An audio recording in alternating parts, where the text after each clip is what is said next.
Bonjour et bienvenue sur les infos de Action Montagnarde. Donc, depuis les nouvelles annonces de Monsieur Jean Castex, Premier ministre du gouvernement français, nous avons eu vent de nouvelles mesures strictes qui vont devoir être appliquées. Mais je crois que Monsieur le maire de La Plagne veut faire son intervention. Monsieur le maire, c'est à vous. Mesdames et messieurs, chers amis de la Plaine, bonjour. Aujourd'hui, si j'ai décidé de vous parler, c'est que l'heure est grave. On constate dans les différentes stations des manquements graves à la sécurité, des non-contrôles de passe sanitaire, des non-respects de gestes barrières. Et donc à ce niveau-là, ça veut dire quoi? Ça veut dire qu'on risque d'écourter notre saison. Cette saison, elle a malheureusement pas fortement commencé comme on l'aurait souhaité puisque les réservations étaient bonnes, mais malheureusement les Britanniques ne sont pas venus et il ne tient qu'à nous tous aujourd'hui de faire qu'elle va avoir lieu correctement jusqu'à la fin. Pour cela, je vous demande expressément de contrôler les passes sanitaires dans tous les bars, dans les restaurants, dans les commerces, de respecter les gestes barrières, de porter le masque comme c'est obligatoire au niveau de la station. Nous allons contrôler tous les établissements avec les forces de gendarmerie et les forces de police municipale. Ça veut dire que vous serez soumis à une obligation de résultat. Si vous ne le faites pas, les mauvais élèves ne vont pas gagner avec nous. Donc automatiquement, on va s'occuper de tout faire pour qu'on aille peut-être même jusqu'à la fermeture administrative de vos établissements. Ce n'est pas une plaisanterie, c'est extrêmement sérieux. Aujourd'hui, on n'a plus le droit de consommer debout, on n'a plus le droit de boire debout, on n'a plus le droit de boire sur la voie publique. Il va falloir le respecter et à la lettre. Je compte sur votre sérieux, à toutes et à tous. Passez une excellente saison et ensemble, respectons les gestes barrières. Ouh là là, mais dites donc, ce monsieur le maire a l'air de vouloir justement prendre des mesures à son propre compte, mais qu'en pensez-vous, monsieur Jean-Michel, juriste spécialiste de la chaîne Action Montagnarde, qui justement peut intervenir en tant que consultant? Eh bien, merci Jean-Jacques, Jean-Jacques Debout, hein, pour faire un bon jeu de mots, de me donner la parole et de pouvoir vous éclairer justement sur ce que monsieur le maire nous a évoqué et nous a dit. Donc, il nous a dit dans un premier temps qu'il y allait avoir un non-contrôle un contrôle des passes sanitaires parce que, apparemment, certaines personnes ne seraient pas en train de s'exécuter. Donc, il me semble que vous savoir de qui on parle, parce que si nous parlons là des moniteurs ou alors des agents de sécurité, faut-il rappeler à Monsieur le maire qu'à l'article 431.2 en version en vigueur depuis le 1er mars 1994, les personnes physiques coupables de l'une des infractions prévues à l'article 431 en 1 encourent également les peines complémentaires suivantes: l'interdiction des droits civiques, civils et de famille, suivant les modalités prévues par l'article 131.1.26, l'interdiction suivant au alinéa 2 prévue par l'article 131.27 d'exercer une fonction publique ou d'exercer l'activité professionnelle ou sociale dans l'exercice ou à l'occasion de l'exercice de laquelle l'infraction a été commise. Et puis, bon, bien sûr, l'interdiction de détenir ou de porter des armes pour une durée de 5 ans ou plus, une arme soumise à autorisation. Mais que nous dit l'article 431.1? En fait, c'est le fait d'entraver d'une manière concertée et à l'aide de menaces. Ouh là là, mais monsieur le maire serait-il en train de menacer les gens? Nous allons voir plus tard, parce que apparemment c'est le cas. L'exercice de la liberté d'expression, du travail, d'association, de réunion, de manifestation, ou d'entraver le déroulement des débats d'une assemblée parlementaire ou d'un organe délibérant d'une collectivité territoriale est puni d'un an d'emprisonnement et de 15 000 € d'amende. Le fait d'entraver d'une manière concertée et à l'aide de menaces l'exercice de la fonction d'enseignant est puni d'un an d'emprisonnement et de 15 000 € d'amende.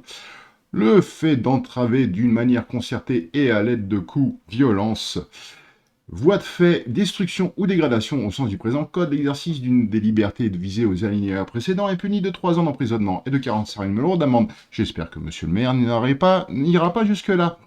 Par contre, que nous dit le 432.5? Alors le 432.5 est un peu plus précis, parce qu'il dit que le fait par une personne dépositaire de l'autorité publique, dont monsieur le maire en est le parfait premier magistrat, ou chargé d'une mission de service public ayant eu connaissance dans l'exercice ou à l'occasion de l'exercice de ses fonctions ou de sa mission d'une privation de liberté illégale, de s'abstenir volontairement soit d'y mettre fin, si elle en a le pouvoir, soit, dans le cas contraire, de provoquer l'intervention d'une autorité compétente et puni de 3 ans d'emprisonnement et de 46 000 € d'amende. Dites donc, si monsieur le maire fait intervenir la police, apparemment, il serait coupable de ceci.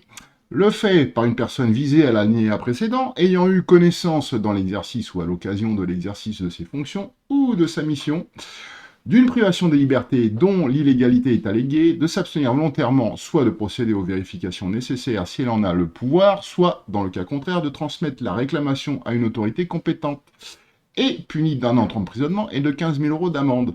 Lorsque la privation de liberté est reconnue illégale, c'est poursuivi. Ouh là là, mais monsieur le maire de la Plagne voudrait pas ressembler à monsieur Balkany? Il me semble que si.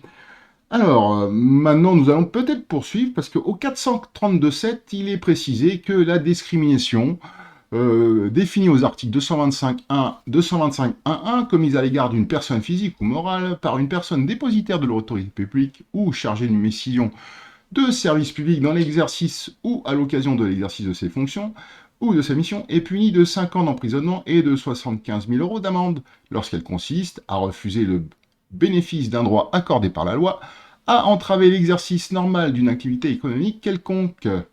Ouh là là, mais dites donc, que de chefs d'accusation. Par contre, je pense qu'il fait aussi allusion aux agents de sécurité, mais les agents de sécurité ont-ils le droit de faire ce qu'ils font, ou alors même les agents assermentés des remontées mécaniques? Parce que, à l'article 433.12 du Code pénal, toujours, version en vigueur depuis le 1er janvier 2002, ou plus de 20 ans, est puni de 3 ans d'emprisonnement et de 45 000 € d'amende le fait par toute personne agissant sans titre de s'immiscer dans l'exercice d'une fonction publique en accomplissant l'un des actes réservés aux titulaires de cette fonction. Mais disons que c'est précisé au 433.13 du même Code pénal, version en vigueur depuis aussi le 1er janvier 2002, est puni d'1 an d'emprisonnement et de 15 000 € d'amende le fait par toute personne d'exercer une activité dans des conditions de nature à créer dans l'esprit du public une confusion avec l'exercice d'une fonction publique ou d'une activité réservée aux officiers publics ou ministériels.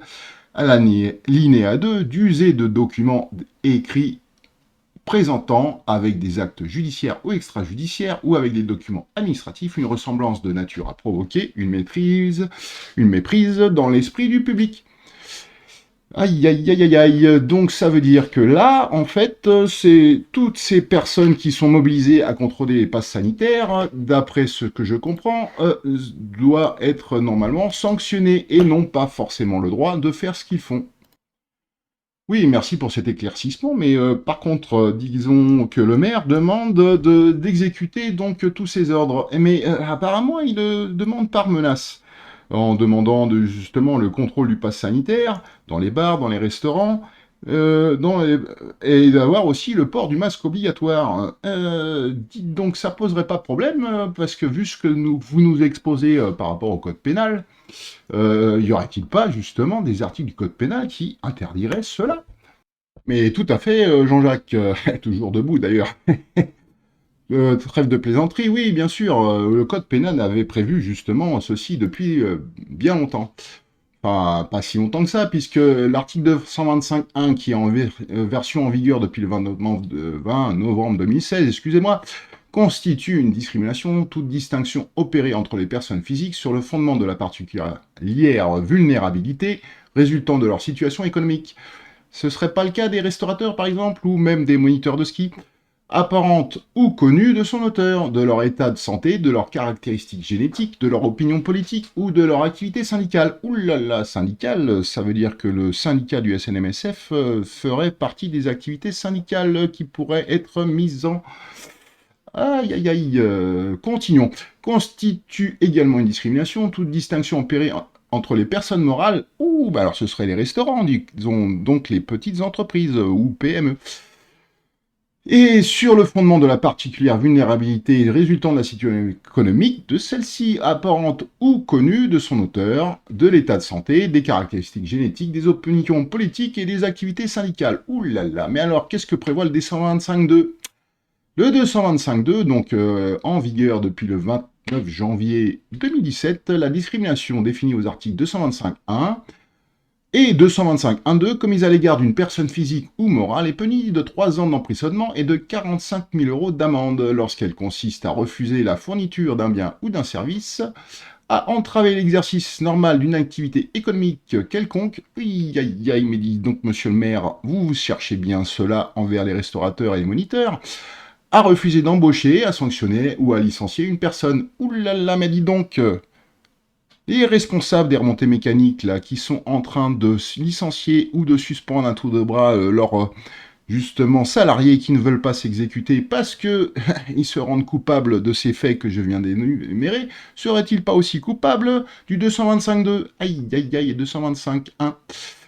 Continuons. À subordonner la fourniture ou d'un bien ou d'un service à une condition fondée sur l'un des éléments visés à l'article 225.1. Ah, mais il me semble que justement, une monitrice ayant obtenu réparation parce qu'elle s'était fait suspendre récemment son forfait. Aïe, aïe, aïe. Donc, monsieur le maire, dites donc, vous êtes en train de, à mon avis, outrepasser vos droits inhérents à votre fonction. Lorsque le refus discriminatoire prévu est au premier est commis dans un lieu accueillant du public ou aux fins d'en interdire l'accès, les peines sont portées à 5 ans d'emprisonnement et à 75 000 € d'amende.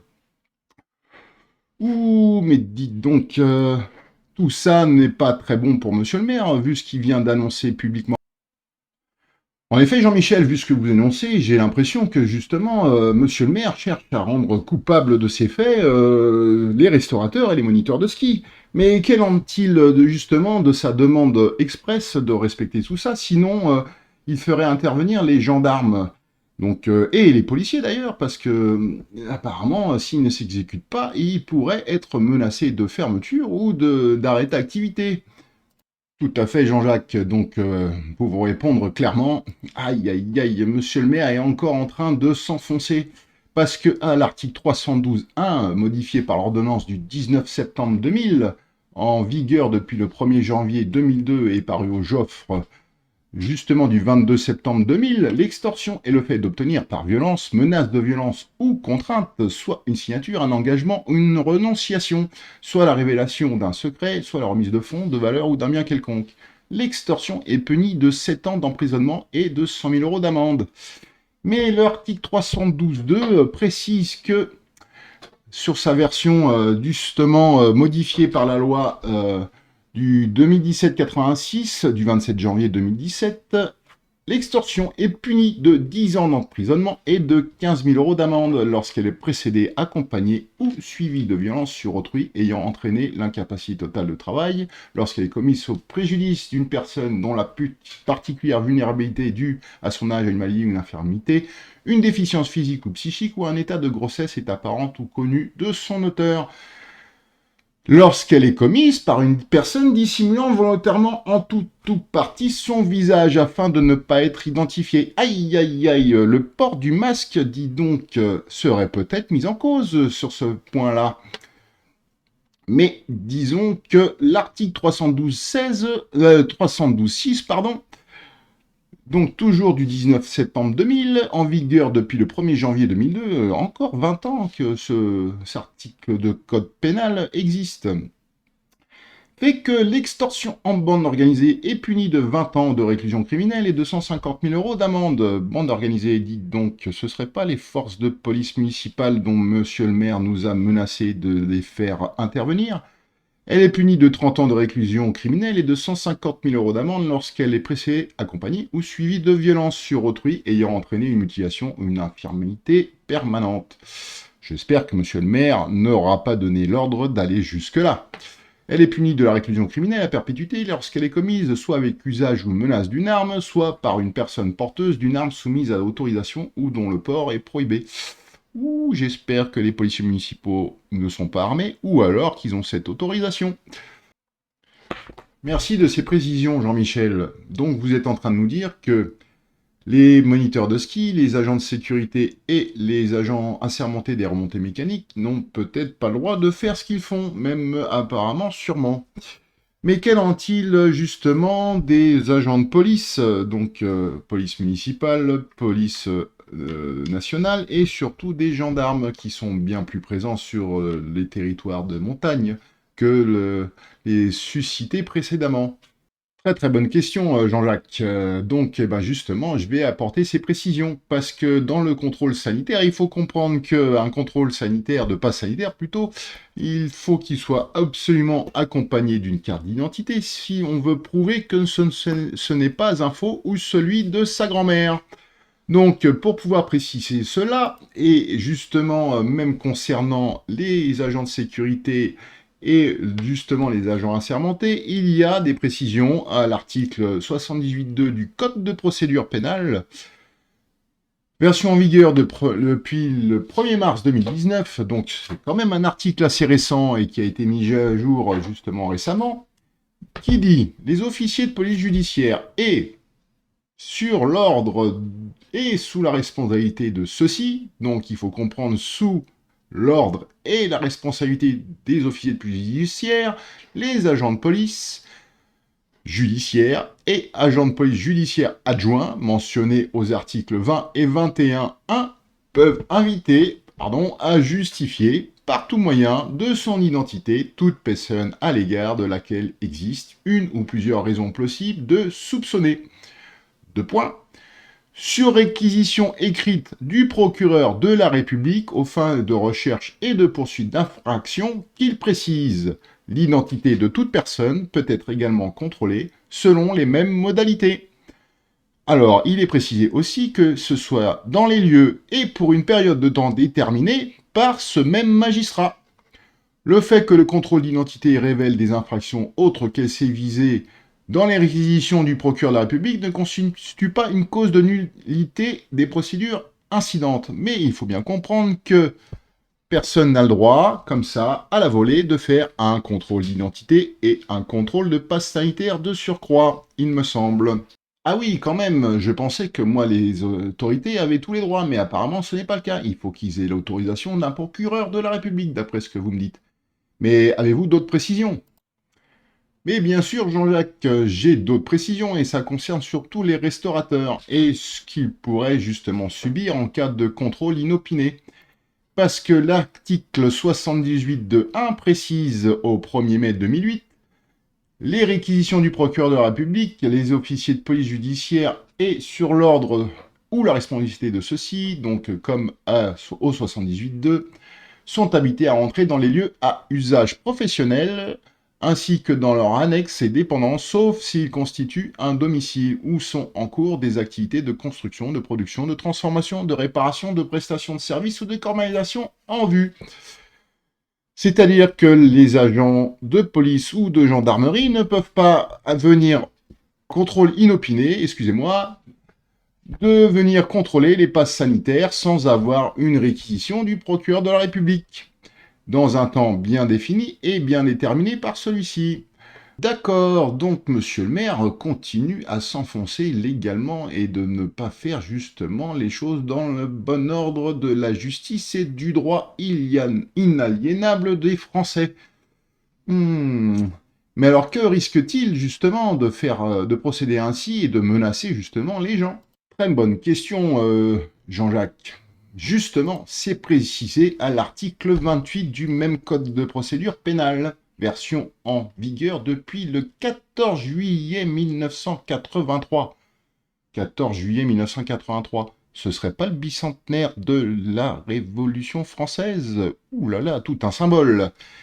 Qu'est-ce qu'il dit ? Tout fonctionnaire, quel que soit son rang dans la hiérarchie, monsieur le maire, donc, est concerné, ainsi que les gendarmes, les policiers,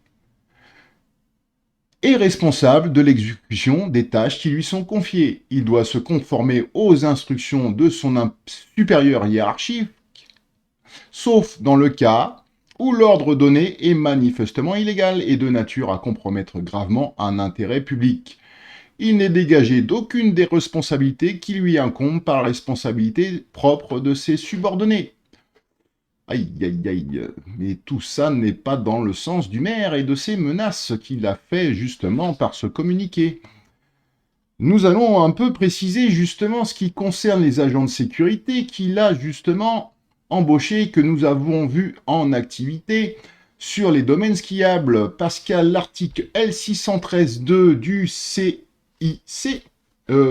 CSI plutôt, donc les personnes physiques exerçant l'activité mentionnée au premier de l'article L611-1, donc je vous invite à voir que ça concerne les agents de sécurité, peuvent procéder à l'inspection visuelle des bagages et avec le consentement de leur propriétaire à leur fouille. Avec le consentement, il me semble.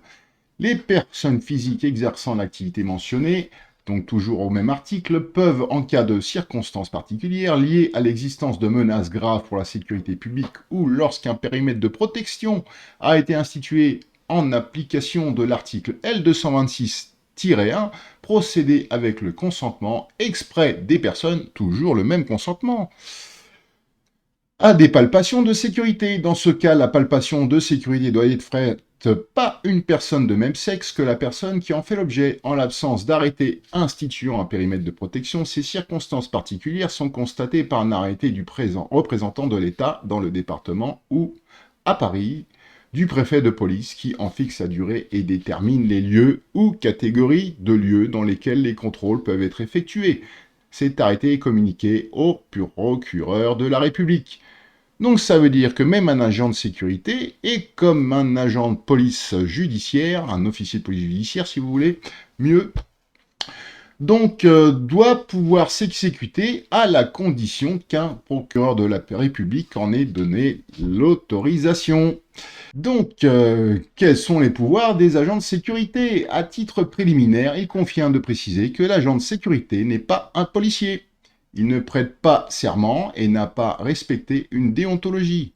Le policier ou gendarme défend les intérêts de la société, nos intérêts, alors que l'agent de sécurité préserve les intérêts de la société pour laquelle il travaille et plus particulièrement, il protège les biens de cette entreprise. Donc, nous comprenons que justement, ces agents de sécurité protègent les intérêts de la société des remontées mécaniques et rien d'autre, ne protège pas et ne cherche pas à protéger les intérêts du citoyen en faisant justement un acte dont il n'a pas le droit. Justement, si qu'il a le droit est énuméré ici dans les pouvoirs de l'agent de sécurité sont strictement limités par la loi de 1983 qui réglemente cette profession. Il peut effectuer un contrôle visuel sur un bagage à main, il peut fouiller un bagage à main avec le consentement du propriétaire de ce bagage, il peut procéder à une palpation de sécurité qui n'est pas une fouille et vise simplement à détecter un instrument dangereux par une imposition des mains, si il est habilité et toujours avec le consentement de la personne sur laquelle cette palpation doit s'effectuer. S'il n'y a pas consentement et qu'on y oblige, c'est une extorsion de consentement qui est toujours visée au 312.1. L'agent de sécurité ne peut pas retenir une personne soupçonnée d'avoir commis une infraction, c'est-à-dire que s'il soupçonne une personne de ne pas avoir de passe sanitaire, il ne peut pas la retenir et doit absolument la laisser passer. Il peut seulement, comme tout citoyen, dans l'hypothèse de l'article 73 du Code de procédure pénale, dans les cas de crimes flagrants ou de délits flagrants punis d'une peine d'emprisonnement, appréhender leur auteur ou l'auteur et le conduire devant l'officier de policier judiciaire le plus proche. Tiens, encore cet officier de policier judiciaire qui doit être absolument présent, justement, lors d'un contrôle d'identité ou de passe sanitaire. Il est bien évident que cette appréhension ne doit pas s'effectuer en usant de violences disproportionnées par rapport au but recherché. Mais alors, depuis tout à l'heure, vous nous évoquez justement le port du masque obligatoire, mais serait-il vraiment obligatoire? Donc, justement, très bonne question, Jean-Jacques, toujours debout, à ce que je vois. Attention, vous n'avez plus le droit de boire, d'après l'annonce de monsieur Jacques Addy. Mais Jacques Addy a dit, mais Jacques Addy n'a pas forcément dit, puisque de toute façon, le texte qui doit interdire de consommer debout, alors que l'année dernière nous interdisait de consommer assis, bizarre, mais dites donc qu'il ne serait pas encore une fois de se contredire, ce gouvernement. Et bien justement, fait que au 225.4.10, il est précisé que Le fait pour toute personne d'imposer à une ou plusieurs autres personnes de dissimuler leur visage par menaces violentes, contraintes, abus d'autorité ou abus de pouvoir en raison de leur sexe est puni d'1 an d'emprisonnement et de 30 000 € d'amende. Lorsque le fait est commis au préjudice d'un mineur, les peines sont portées à 2 ans d'emprisonnement et 60 000 € d'amende. Vous comprenez que là, depuis 2 ans, nous forçons des enfants à porter justement des masques et que les instituteurs se rendent pénalement coupables de ce que je viens d'énoncer. Aïe, aïe, aïe, aïe, aïe, que de faits répréhensibles pour tout ce monde qui nous humilie et qui nous force à nous contraindre à des mesures complètement absurdes. Nous le voyons de plus en plus depuis que j'énumère ces articles du Code pénal. Mais dites-moi, Jean-Michel, toutes ces précisions m'amènent à une question. Parce que Monsieur le maire a évoqué une soumission à une obligation de résultat. Mais qu'en est-il? A-t-il vraiment le droit d'imposer une soumission à une obligation de résultat, surtout sur des entrepreneurs qui sont, je le répète, indépendants, quelque part, et puis surtout à des travailleurs indépendants, puisque ce ne sont pas ses employés, Monsieur le maire, et surtout pas les employés d'une société d'exploitation de remontée mécanique d'une station de ski. Qu'en est-il justement à ce sujet?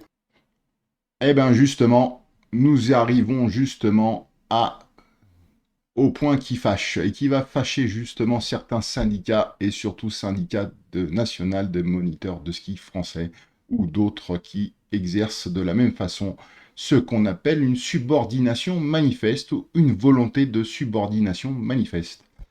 En effet, ces syndicats ont exigé un respect total de protocoles émanant de eux-mêmes. C'est-à-dire que s'il y a un non-respect de ces protocoles, ces mêmes travailleurs indépendants qui sont adhérents quasiment de force de ces syndicats sont soumis à 135 jusqu'à plus de 3 000 € d'amende s'ils ne respectent pas cela.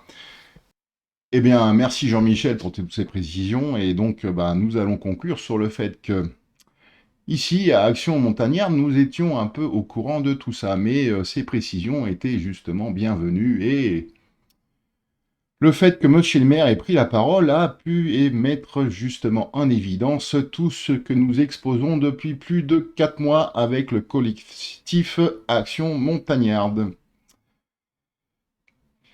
Il en va même de dire que Jacques Addy a dit, mais que Jacques Addy a dit sans avoir l'autorité d'une loi qui doit être absolument et obligatoirement écrite et publiée au journal officiel. Or, depuis que Jacques Addy a dit « buvez assis et ne soyez plus debout, vous allez être sanctionné sinon, et nous allons fermer vos bars et restaurants favoris », vous comprenez que le pass sanitaire ne protège pas et surtout contraint à ne plus avoir une vie d'avant que vous espérez tant.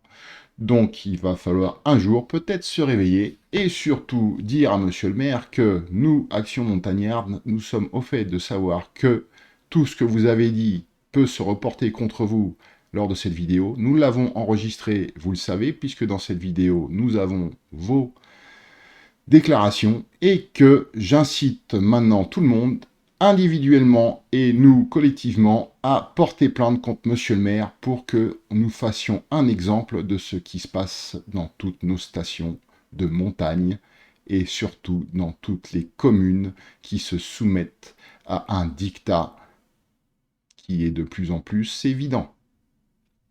Merci à vous, merci de votre attention, j'espère que tout ça aura pu vous informer et que vous allez en faire bon usage. Soyez forts, ne vous laissez plus faire. Merci à vous.